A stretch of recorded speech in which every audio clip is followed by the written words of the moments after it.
and mic today because I was wearing a lavalier. You would hear me coughing loudly in your ears. Oh, okay. So every time I cough, I'll try to not project it out into your ears.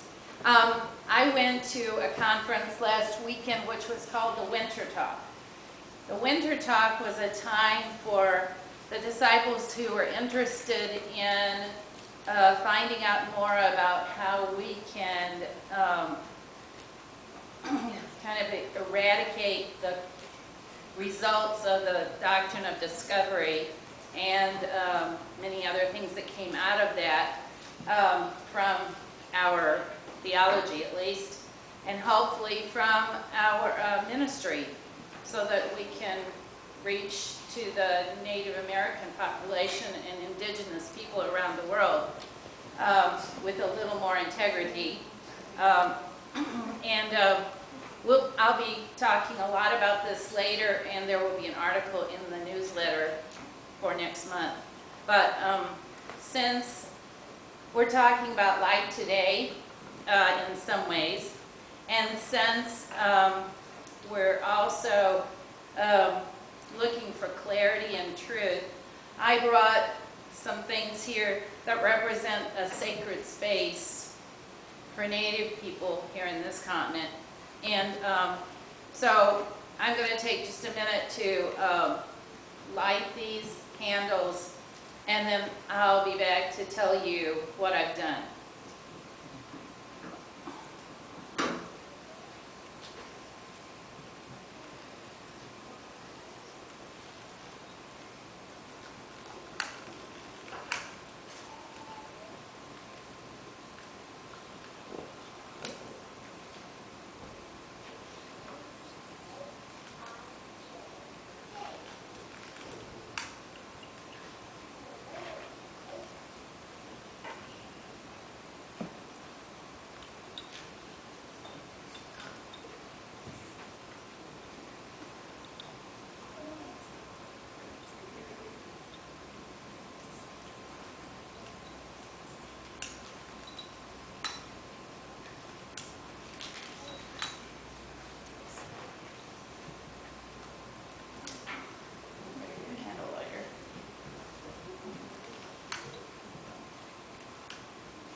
Kind of like walking and chewing gum at the same time.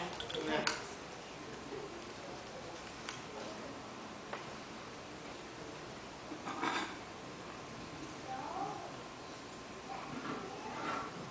So what I did is I lit 7 candles. They stand for the 4 directions, north, south, east, west, and the direction of up, the direction of down, and the within our hearts. That's in a direction as well, as far as Native people are concerned. So this representation through candles represents seeking truth in those 7 directions. And then I have a shell that has some sage in it. I won't leave it burning, but just for a second. But it represents our prayers.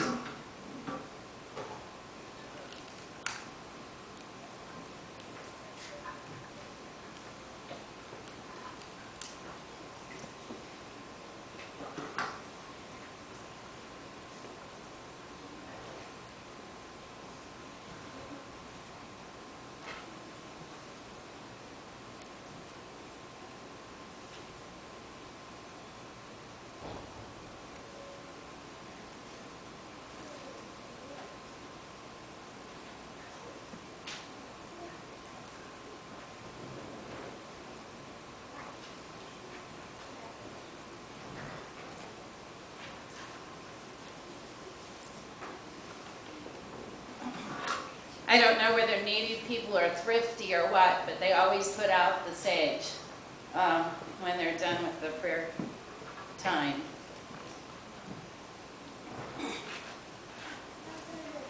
The reason this is important is because sometimes we become blinded by what we've been taught or what we've heard. Kind of get our ears stopped up, you know, by all the things, things you read in school, are not always as accurate as they could have been. But what we're going to do today is we're really spending some time in Isaiah 58 and seeing what that message has to do with us now as we seek to find some truth.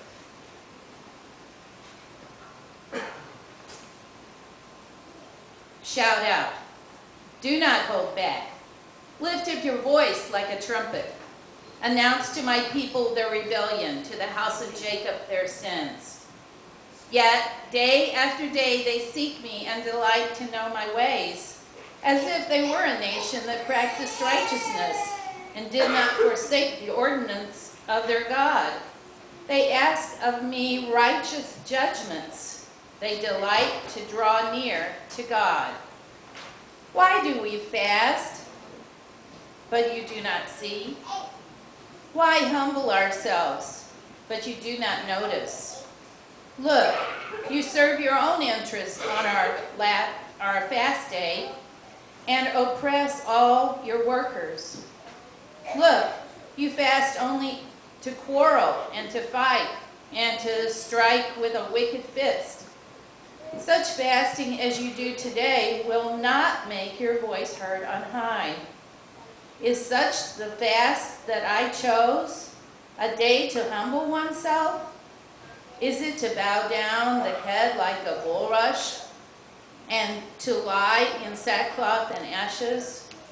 Will you call this a fast, a day acceptable to the Lord? Is not this the fast that I chose? To loose the bonds of injustice, to undo the thongs of the yoke, to let the oppressed go free, to break every yoke. Is it not to share your bread with the hungry and bring the homeless poor into your house? When you see the naked, to cover them, and not to hide yourself from your own kin? Then your light shall break forth like the dawn, and your healing shall spring up quickly. Your vindicator shall go before you. The glory of the Lord shall be your rear guard. Then you shall call, and the Lord will answer. You shall cry for help, and he will say, Here I am. If you remove the yoke from among you, the pointing of the finger, the speaking of evil, if you offer your food to the hungry and satisfy the needs of the afflicted, then your light shall rise in the darkness, and your gloom be like the noonday. The Lord will guide you continually and satisfy your needs in parched places and make your bones strong, and you shall be like a watered garden, like a spring of water whose waters never fail. Your ancient ruins shall be rebuilt. You shall raise up the foundations of many generations. You shall be called the repairer of the breach, the restorer of streets to live in. So today, I want to think about a prayer to God that says, O Lord, make of us a great and mighty work. May the Lord bless the reading of God's word. I've been charged with the task of reporting my time at Winter Talk. Let me start by telling you how we ended our meeting. We were sitting around a circle. We had a sacred space in the middle. Our leader charged us. Now we must turn and look outward from the circle with a mind toward that same sacred space we will see in the world around us. You didn't know, and now you know. So go out and find a way to do something about the issue. This is my mission today. I just want to stop for a minute and read these two verses because I think they say something to us. Is not this the fast that I chose, to loose the bonds of injustice, to undo the thongs of the yoke, to let the oppressed go free, and to break every yoke?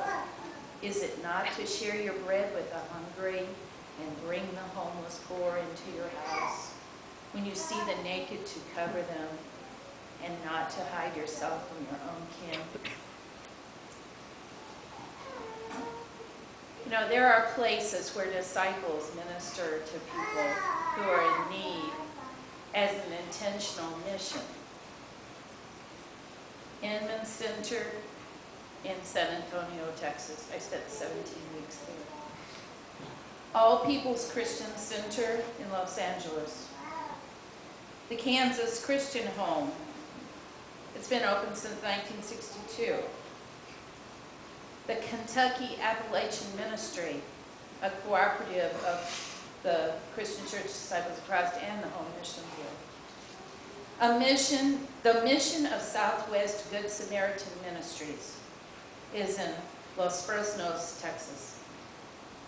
The Urban Spirit is directed by someone named Deborah Conrad, and it's a village in Louisville, Kentucky, where people build partnerships around doing social ministries. And there's the Yakima Christian Mission that sits in the middle of the Yakima Nation reservation. That's been there for over 90 years.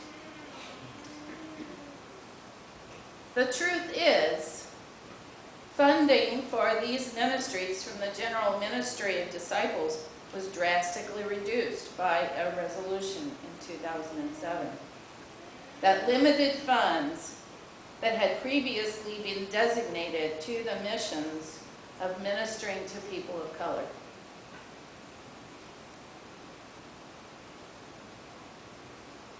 No one spoke against the resolution. Does this reduction in funding make us a part of the solution or a part of the problem? We don't know yet. It is true that those who came to this land at the end of the 15th century were on a mission from God. Or is it? Is it true or not? Many have equated these invaders with the chosen people of God and the people of this land as the Canaanites. Have you ever heard this scenario?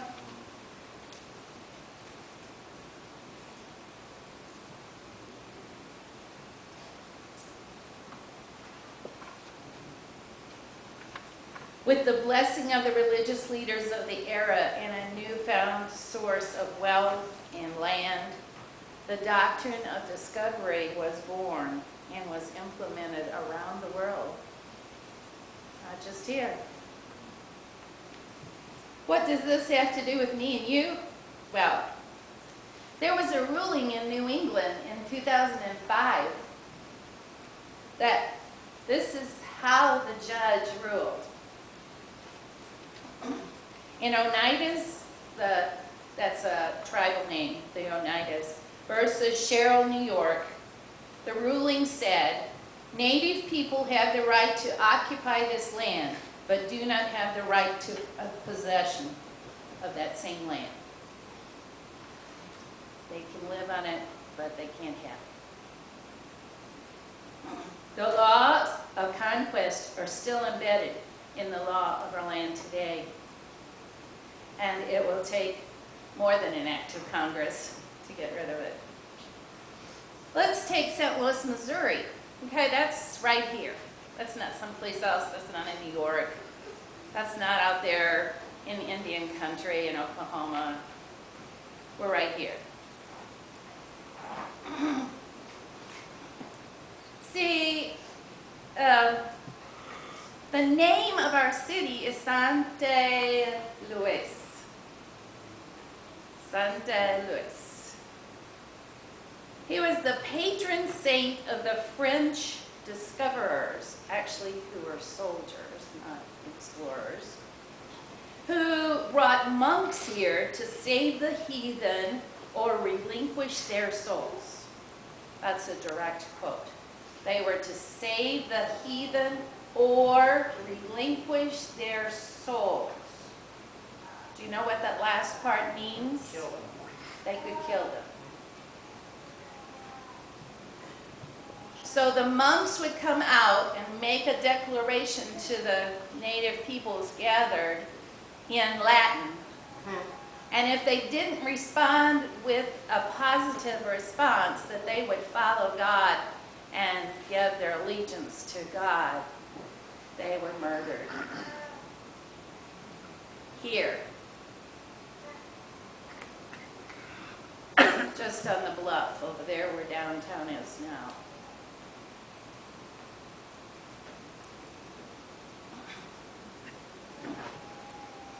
As in all other founding communities along the Mississippi, they were commissioned to build a road for the good of the king.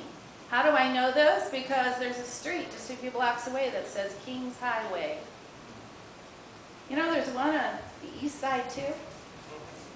That's because there was a road that went all the way from New Orleans to Minnesota along the Mississippi River on both sides of the river. Why did they do this? Well, because the officials would go along on the road and check to see how things were going. And then they would report back to whatever their sovereign was. In our case, it was the King of France. But there were others, of course. The agents of the conquering realm had to give a good report. And as it became labeled in a few years later, they really had to pay attention to the Indian problem. That was what they were commissioned to do.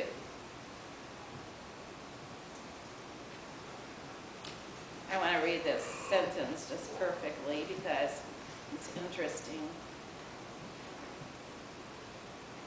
They had to report back to the European monarch who now owned the new virgin land, which they could now use to their pleasure. And the sexual language is not accidental.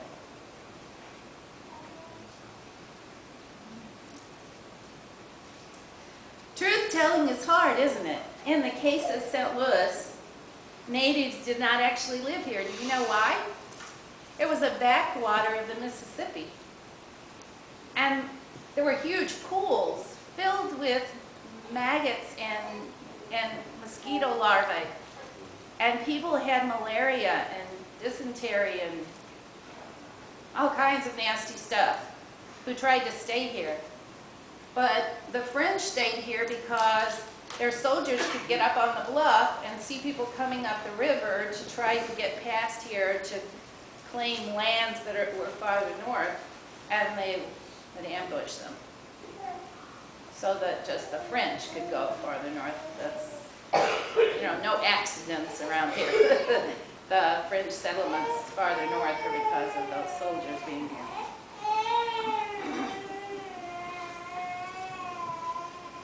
At what cost and at whose expense do we enjoy the land upon which we live? I think that's a question we all should ask. I found it interesting when I was in Africa. You might call this ancestor worship. I don't know what you want to call it. But they take an accounting of those who lived on that land in the generations before them and thank them. It just seems right, doesn't it? It just seems like you ought to do that. We really owe a gratitude, a great gratitude. We should be thankful for ways that the river has been altered to prevent this area from being the backwater of the Mississippi. You see, the water's diverted into canals on the other side of the river so that the traffic on the river can go around the obstacles that are in the river, like the chain of rocks, places like that.